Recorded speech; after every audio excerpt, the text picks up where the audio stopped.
What's this? Another video from me in such a short time? I know, it must be a miracle, right? But uh, in response to the last video I made about why I love the One Power so much, I figure I would talk about magic systems overall and hard magic versus soft magic. And I briefly touched on this in the last video, but I wanted to go more into depth about it. Now, if you're not aware, a soft magic system is a magic system that's not fully explained. Think Gandalf in Lord of the Rings. His power comes from being mostly supernatural. Do we ever get an explanation for it? Not in the books. I mean, even in the books, they don't even know it's supernatural. He just shows up and he can, wave his staff and do stuff, and we just have to take it on word that he's super powerful.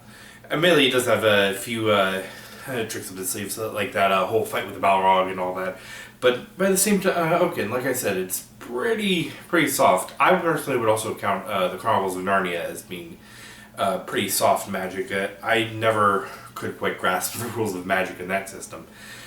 Hard magics, I think, is where things get really interesting, because hard magics have a lot of rules, and if you can explain them to your audience, you can play with the magic systems. One of my favorite authors, Brandon Sanderson, actually has done articles on this, and there are what he calls Sanderson's laws of magic, or I guess they're more guidelines, but I actually have them pulled up here on my phone so I can read them off to you. First off, there is an author's ability to solve conflict with magic in a satisfying way is directly proportional to how well the reader understands said magic. So, I always interpret that statement as if you're going to solve a conflict with magic, you generally want your audience to have a pretty good understanding of how that magic works, and whether or not it would fit into the system. So, I guess part of the reason why Gandalf isn't shown up all that much at least in The Hobbit, was because his powers were so game-breaking that Tolkien intentionally left him out.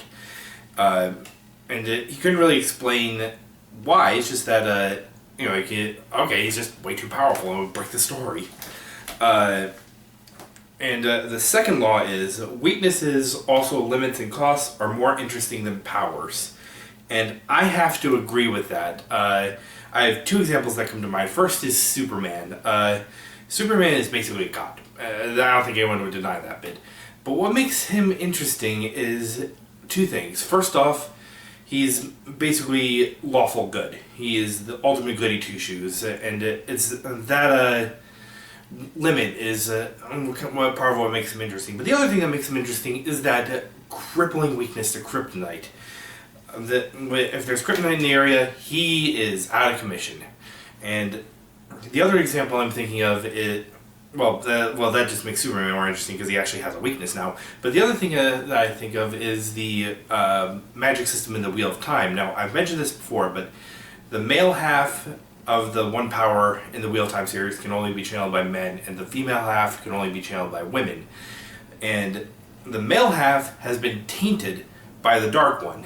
So all male channelers eventually go insane and die, which leads to an interesting limit, because you generally get the best results with One Power if you have both men and women working together.